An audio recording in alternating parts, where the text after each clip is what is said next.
باطل کی طرف کیتے گئے نجدیاں کی طرف کیتے گئے وہابیاں کی طرف کیتے گئے نیچریاں کی طرف کیتے گئے بد مذہباں کی طرف کیتے گئے آج خطبہ جمعہ تو مبارک دے اندر انہاں دا جواب دینا ہی مناسب سمجھنا وہ بھی قرآن و حدیث اور سید اعلیٰ حضرت امام اہل سنت کشتہ عشق رسالت امام احمد رضا کا فاضل محدث بریلوی رحمۃ اللہ تعالی دوستان گرامی سب تو پہلا جڑے نجدی نے وہابی وہ ساڈے تے یہ سوال کرتے ہیں بھولے بھالے مسلمانوں کو گمراہ کرنے کی کوشش کرتے ہیں کہ جدو نام محمد آندا ہے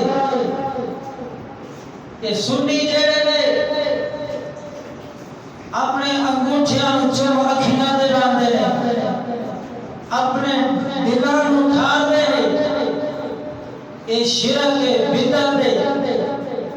اس طرح دے بے جا سوالات کر کے بھولے بھالے مسلمانوں کو گمراہ کرنے کی کوشش کرتے ہیں میرے ہاتھ کے اندر فتاوی رضویہ شریف موجود ہے سید اعلیٰ حضرت امام اہل سنت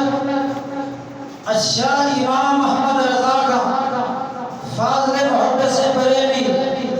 سب تو پہلا آپ کی زبانی میں جواب پیش کرنا بولو سبحان اللہ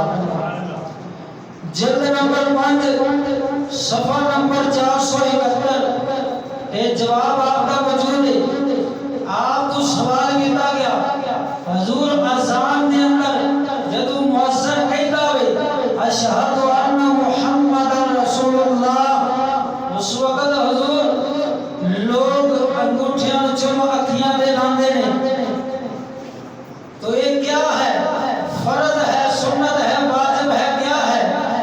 تو میرے سید اعلیٰ حضرت امام احمد رضا سرکار فرماتے ہیں فرمایا نہ یہ فرض ہے نہ ہی واجب ہے بلکہ مستحب ہے کر لو ثواب ہے نہ کرو تو گناہ نہیں ہوئے گا مگر ہاں سید اعلیٰ حضرت سرکار فرماتے ہیں کچھ نجدی لوگ وہابی لوگ اس میں برا جان دے تو فرمایا ضرور مردود بھی نے تو ملعون بھی نے اللہ اکبر کبیرہ آپ فرماتے ہیں جب نام محمد آ جائے جو اکھیاں دلانا فرمایا مستحب عمل اور ثواب بولو سبحان اللہ میرے ملت دے نوجواناں توجہ